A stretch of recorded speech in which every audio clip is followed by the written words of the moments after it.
Ambati silks Kanchipuram sorry store now in Vijayawada. Exclusive పట్టు saris, సల్వాస్ and lehengas. Suman TV ప్రేక్షకులకు నమస్కారం. దేవాలయాలకు వెళ్ళండి అంటూ ఉంటారు, వెళ్తూ ఉంటాము. వెళ్ళేటప్పుడు మనకి రకరకాల సందేహాలు అయితే మనలో కలుగుతూ ఉంటాయి కదా అండి. దేవాలయాలకు ఉదయం పూట వెళ్ళాలా, సాయంకాలం వెళ్ళాలా, అలాగే చూసుకుంటే కాళ్ళు కడుక్కోవాలి అంటారు. మరీ ముఖ్యంగా నవగ్రహాలకు కూడా మనం పూజలు చేస్తూ ఉంటాము. డిఫరెంట్ పద్ధతులు అయితే ఫాలో ఉంటూ ఉంటాము. అయితే అందులో మనకి ఏంటంటే నవగ్రహ ఆరాధన ఎప్పుడు చేయాలి, ముందుగా దేవుణ్ణి దర్శించుకున్నాక తర్వాతన, ఈ సందేహాలన్నీ కూడా నివృత్తి చేయడానికి ప్రస్తుతం మనతో పాటు ఉన్నారు సంకల్ప మందిర్ నిర్వాహకులు, ప్రముఖ జ్యోతిష్యులు బ్రహ్మశ్రీ నందిబట్ల శ్రీహరి శర్మ గురువు గారు. వారితో మాట్లాడదాం. గురువు గారు నమస్కారం. గురువు గారు, వాగర్థావివ సంపృక్తౌ వాగర్థ ప్రతిపత్తయే జగతః పితరౌ వందే పార్వతీ పరమేశ్వరౌ. ఆదిత్యాయ చ సోమాయ మంగళాయ బుధాయ చ గురు శుక్ర శనిభ్యశ్చరాహవే కేతవే నమః.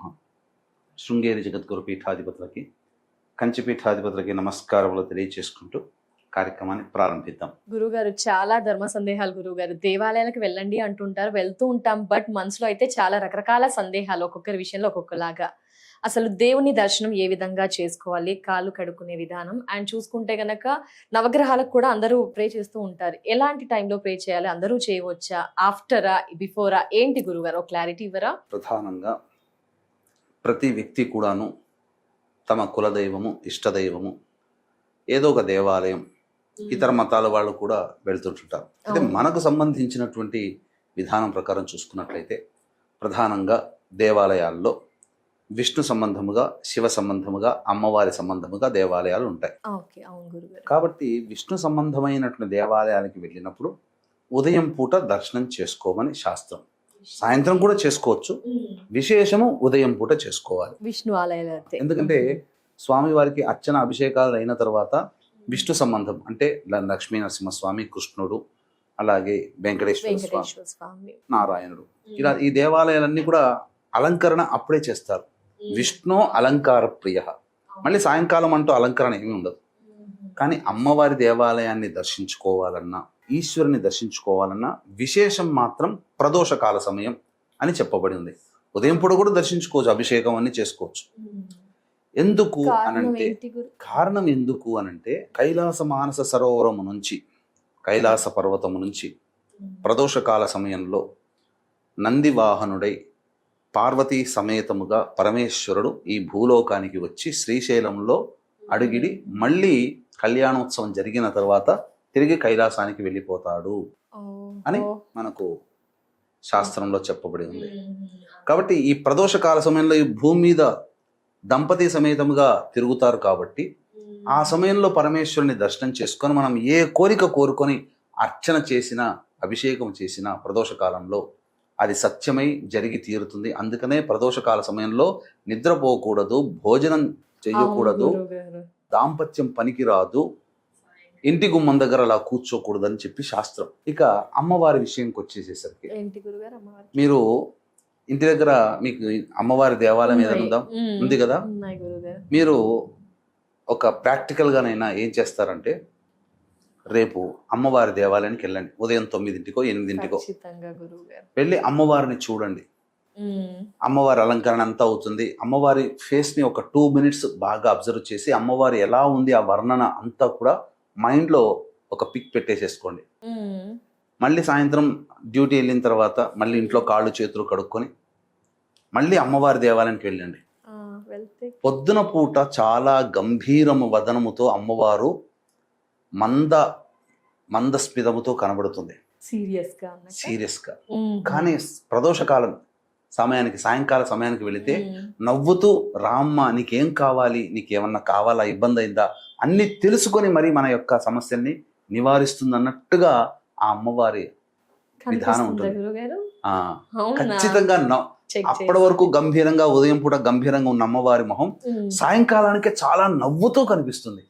అంటే రాక్షస సంహారం జరిగి భండాసురుడు, ముండాసురులను సంహరించినటువంటి అమ్మవారు విజయకేతనం ఎగరేస్తూ వరగర్వముతో సంబంధించిన సంతోషంగా ఉండే సమయం ప్రదోషం. అందుకనే ఆ అమ్మవారి దేవాలయంలో అంత నవ్వుతూ కనిపిస్తుంది. ఇక దేవాలయానికి మనం చేరుకుంటామమ్మ. ఇంటి నుంచి వెళ్ళగలిగితే చెప్పులు లేకుండా ఇంట్లోంచి వెళ్ళవచ్చు. ప్రస్తుతం బీపీ, షుగర్లు అనేక కారణాల వల్ల బండి మీద వెళ్ళినా లాంగ్ డిస్టెన్స్ లేదా చెప్పులు వేసుకొని వెళ్ళినా ఒక చోట చెప్పులు విడిచే స్థలంలో వదిలిపెట్టి, తర్వాత మొట్టమొదలు పాద ప్రక్షాళన ఎంత ఇంట్లో చేసుకున్నా మనం ఇంటి నుంచి బయలుదేరే సందర్భంలో ఏదైనా ఒక శుచిగా ఉండం. అవును గురువు. కాబట్టి ఎవరైనా తాకినా, తాకకూడని వాళ్ళని తాకినా, మైలో ఉన్న వాళ్ళని తాకినా తెలియదు కదా మనకు. అవును గురువు గారు, రోడ్ మీద కాబట్టి మళ్ళీ దేవాలయంలో చేరుకోగానే మగవాళ్ళు ముందుగా కుడికాలు, తర్వాత ఎడమకాలు, ఆడవాళ్ళు ముందుగా ఎడమకాలు, తర్వాత కుడికాలుతో పాద ప్రక్షాళన చేసుకుని పుక్కిల్లో నోట్లో నీళ్లు పూసుకొని పుక్కిలించి సూర్యనారాయణ మంత్రంతో కానీ గాయత్రి మంత్రంతో కానీ 3 సార్లు పుక్కిలించి 3 సార్లు వదిలేయాలి. చేసిన తర్వాత కళ్ళు, చెవులు ఇవన్నీ కూడా నీటితో తుడుచుకోవాలి. తదనంతరం ముఖ్యంగా తుడుచుకున్న తర్వాత బయటికి రాగానే ఫస్ట్ ఆలయ శిఖరం చూడాలి.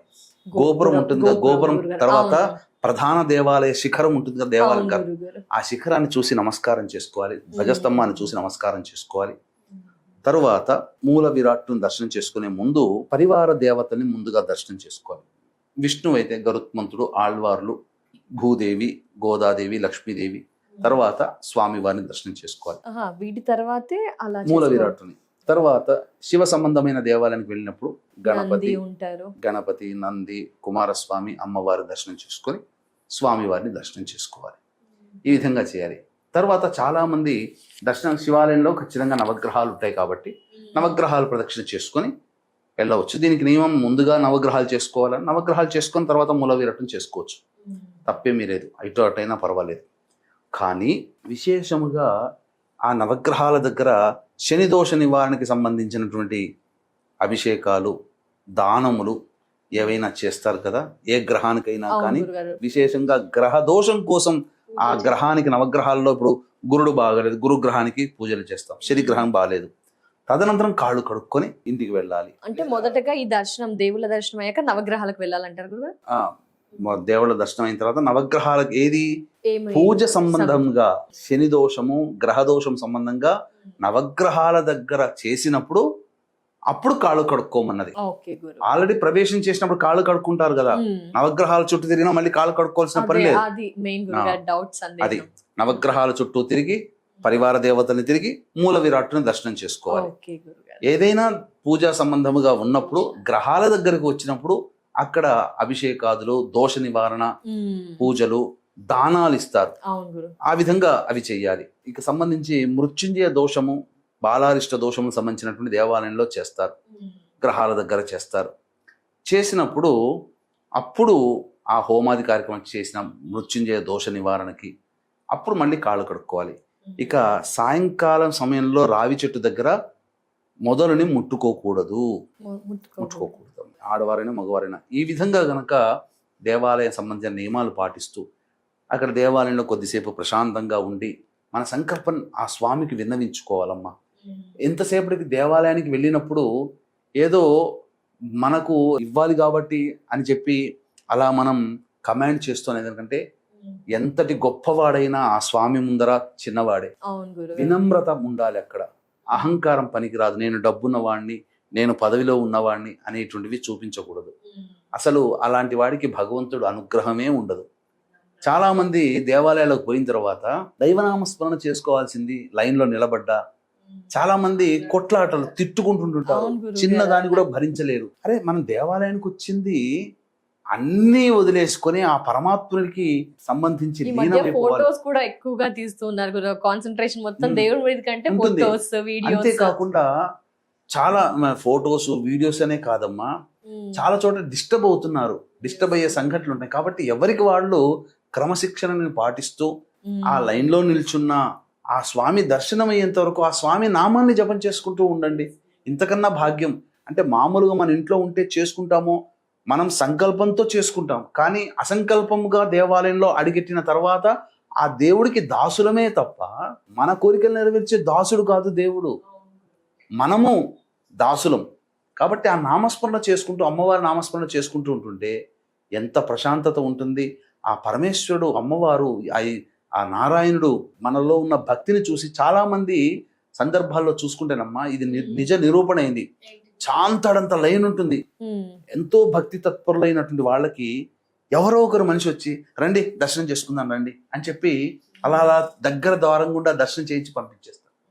ఎంతో మంది జీవితాలు ఇలా జరిగి ఉంటాయి. అంటే అటువంటి ఎంతో భక్తి ఉండి అంత మందిలో మనం చూడలేనటువంటి స్వామిని ఒక్క క్షణంలో మనిషి వచ్చి మనం చూపించాడంటే ఆ దేవుడే వచ్చి మనకు చూపించినట్టుగా భావన. కాబట్టి మీరందరూ కూడా ఆ దేవాలయంలోకి అడుగు పెట్టగానే దేవుడి దాసులుగా మారిపోండి, ఆ దైవ దాసులుగా ఉండిపోతే ఆ దైవానుగ్రహం మీకు ఎల్లవేళలా తోడై ఉంటుంది. మీ యొక్క సంకల్పం ఖచ్చితంగా ఆ దేవాలయంలో ఆ స్వామికి చెప్పుకోవడం ద్వారా నెరవేరుతుంది అని చెప్పడంలో ఏమాత్రం సందేహం లేదు. ధన్యవాదాలు గురువు గారు. మాలో ఉన్న సందేహాల్ని అద్భుతంగా వివరిస్తూ నివృత్తి చేసినందుకు ధన్యవాదాలు గురువు గారు. నమస్కారం. సర్వం శ్రీ ఉమామహేశ్వర పరబ్రహ్మార్పణమస్తు.